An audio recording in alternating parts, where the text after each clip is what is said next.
है। काशीपुर से बीजेपी विधायक हरभजन सिंह चीमा ने बड़ा बयान दिया है। उन्होंने कहा है कि बीजेपी के कुछ कार्यकर्ताओं ने पार्टी के साथ गद्दारी की है और ऐसे लोगों की वजह से पार्टी को नुकसान हुआ है।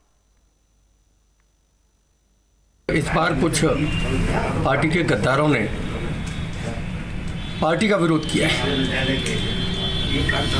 उन्होंने अपना पार्टी के प्रति जो उनका धर्म था वो नहीं निभाया, जिसकी वजह से पार्टी को नुकसान पहुंचा।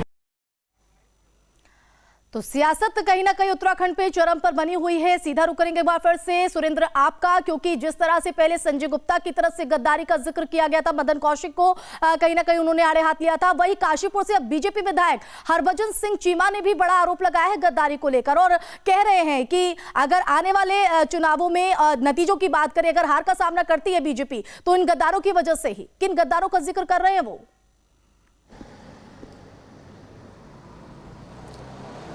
देखिए, बिल्कुल आशिमा, आपको बताऊं, हरभजन सिंह चीमा बहुत वरिष्ठ विधायक हैं। 4 बार लगातार उत्तराखंड बनने के बाद अभी तक वही विधायक हैं काशीपुर में। उनकी उम्र ज़्यादा हो गई है, इसलिए पार्टी ने इस बार उनके बेटे त्रिलोक सिंह चीमा को वहाँ प्रत्याशी बनाया है।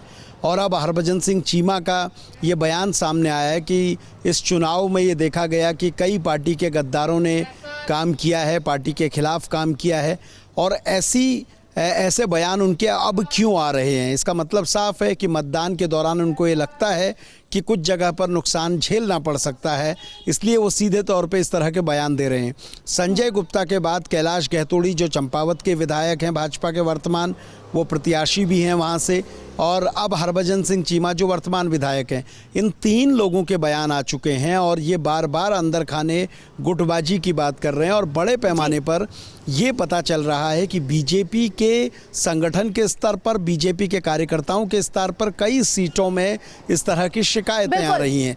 क्या जो प्रत्याशी उतारे गए थे उनसे इतनी नाराज़गी थी कि फ्रंट पे भले ही गुटबाजी ना हुई हो, लेकिन अंदर खाने कहीं ना कहीं पार्टी कार्यकर्ताओं में नाराज़गी थी और वो अब इस तरह से नेता बयानों के जरिए बता रहे हैं। बिल्कुल, बहुत शुक्रिया सुरेंद्र आपका जुड़ने के लिए, तमाम जानकारी दर्शकों तक पहुंचाने के लिए। तो वक्त वक्त पर अपनी जो नाराजगी है वो बीजेपी विधायकों की तरफ से जताई जा रही है। बड़ी खबर का रुख कर लेते हैं। सीएम धामी का हरीश रावत पर पलटवार। तो ये बड़ी जानकारी आपको दे रहे मुंगेरी लाल के हसीन सपने देख रहे हैं हरीश रावत।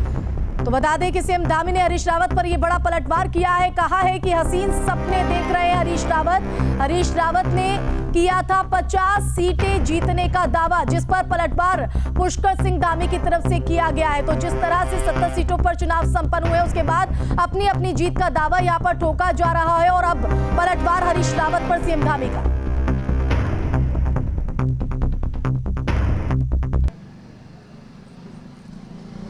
देखिए आशिमा, बिल्कुल, क्योंकि मतदान हो चुका है, दोनों पार्टियां अपनी ओर से सियासी गणित लगा रही हैं। चाहे बीजेपी हो, बीजेपी को ये लग रहा है कि वो सत्ता में वापसी कर रही है और अच्छे बहुमत के साथ कर रही है। वहीं कांग्रेस का ये कहना है कि बीजेपी अब विदा हो रही है, कांग्रेस की वापसी हो रही है। कई सीटें ऐसी हैं जो बहुत क्लोज फाइट जिसमें नज़र आ रही है, जिसमें ये कहना मुश्किल है कि कौन जीतेगा कौन हारेगा।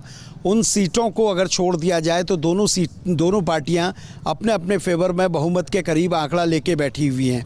10 मार्च को ये साफ होगा कि आखिरकार प्रदेश में नई सत्ता किसकी बनने जा रही है, लेकिन तब तक इस तरह की प्रतिक्रियाएं आ रही हैं, क्योंकि हरीश रावत ने कहा था कि हम 38 से 40 सीटें ला रहे हैं और ये आंकड़ा बढ़ भी सकता है। अब सीएम पुष्कर सिंह धामी ने कहा है कि हरीश रावत सपने देख रहे हैं, ऐसा होने ही नहीं जा रहा है, जबकि उनकी सरकार पूरे प्रचंड बहुमत के साथ वापसी कर रही है।